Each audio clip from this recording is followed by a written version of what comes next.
Make my life a prayer to you. I wanna do what you want me to. No empty words and no white lies. No token prayers, no compromise.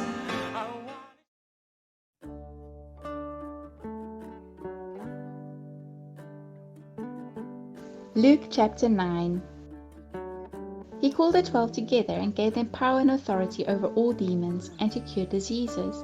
He sent them out to preach God's kingdom and to heal the sick. He said to them, "Take nothing for your journey, no staffs, nor wallet, nor bread, nor money. Don't have 2 coats each. Into whatever house you enter, stay there and depart from there.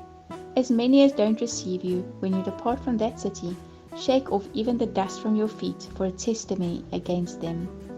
They departed and went throughout the villages, preaching the good news and healing everywhere. Now Herod the Tetrarch heard of all that was done by him, and he was very perplexed, because it was said by some that John had risen from the dead, and by some that Elijah had appeared, and by others that one of the old prophets had risen again. Herod said, "I beheaded John, but who is this about whom I hear such things?" He sought to see him. The apostles, when they had returned, told him what things they had done. He took them and withdrew apart to a desert region of a city called Bethsaida. But the multitudes, perceiving it, followed him. He welcomed them, spoke to them of God's kingdom, and he cured those who needed healing. The day began to wear away, and the 12 came and said to him, "Send the multitude away, that they may go into the surrounding villages and farms, and lodge, and get food, for we are here in a deserted place." And he said to them, "You give them something to eat." They said, "We have no more than 5 loaves and 2 fish, unless we should go and buy food for all these people." For they were about 5,000 men.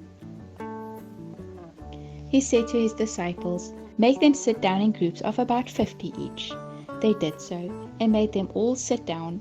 He took the 5 loaves and the 2 fish, and looking up to the sky, he blessed them, broke them, and gave them to the disciples to set before the multitude. They ate and were filled. They gathered up 12 baskets of broken pieces that were left over. As he was praying alone, the disciples were with him, and he asked them, "Who do the multitude say that I am?" They answered, "John the Baptizer. But others say Elijah, and others that one of the old prophets has risen again." He said to them, "But who do you say that I am?" Peter answered, "The Christ of God." But he warned them and commanded them to tell this to no one, saying, "The Son of Man must suffer many things, and be rejected by the elders, chief priests, and scribes, and be killed, and the 3rd day be raised up." He said to all, "If anyone desires to come after me, let him deny himself, take up his cross, and follow me. For whoever desires to save his life will lose it, but whoever will lose his life for my sake will save it. For what does it profit a man if he gains the whole world and loses or forfeits his own self? For whoever will be ashamed of me and of my words, of him will the Son of Man be ashamed, when he comes in his glory, and the glory of the Father and of the holy angels. But I tell you the truth, there are some of those who stand here who will in no way taste of death until they see God's kingdom." About 8 days after these sayings, he took with him Peter, John, and James, and went up onto the mountain to pray. As he was praying, the appearance of his face was altered, and his clothing became white and dazzling. Behold, 2 men were talking with him, who were Moses and Elijah, who appeared in glory and spoke of his departure, which he was about to accomplish at Jerusalem. Now Peter and those who were with him were heavy with sleep, but when they were fully awake, they saw his glory, and the 2 men who stood with him. As they were parting from him, Peter said to Jesus, "Master, it is good for us to be here. Let's make 3 tents, one for you, one for Moses, and one for Elijah," not knowing what he had said. While he said these things, a cloud came and overshadowed them, and they were afraid as they entered into the cloud. A voice came out of the cloud saying, "This is my beloved Son. Listen to him." When the voice came, Jesus was found alone. They were silent and told no one in those days any of the things which they had seen. On the next day, when they had come down from the mountain, a great multitude met him. Behold, a man from the crowd called out, saying, Teacher, I beg you to look at my son, for he is my only child. Behold, the spirit takes him. He suddenly cries out, and it convulses him so that he foams, and it hardly departs from him, bruising him severely. I begged your disciples to cast it out, and they couldn't.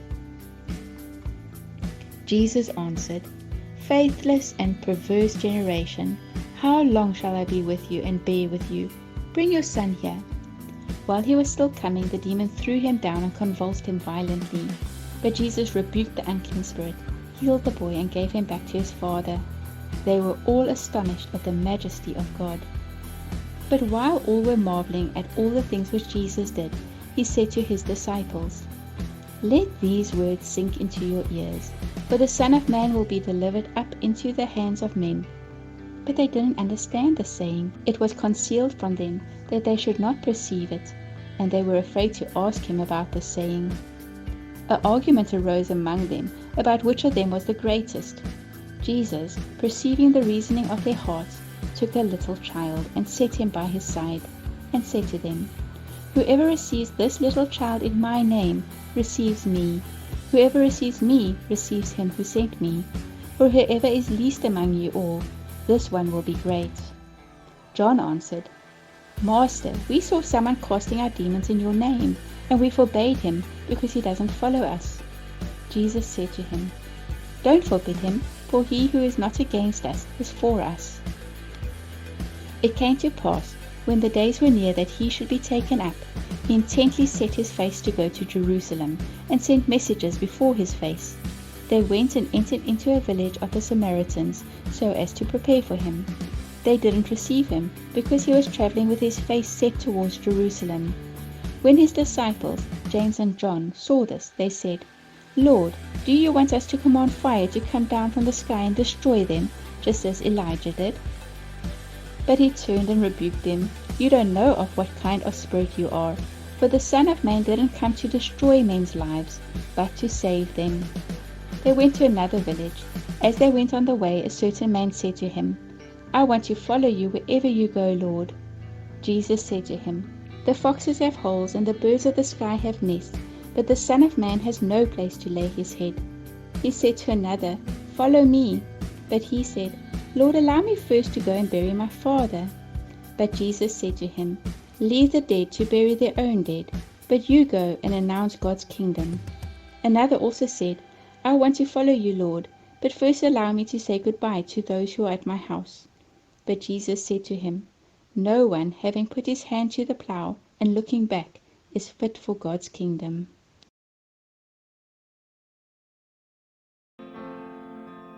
Make my life a prayer to you.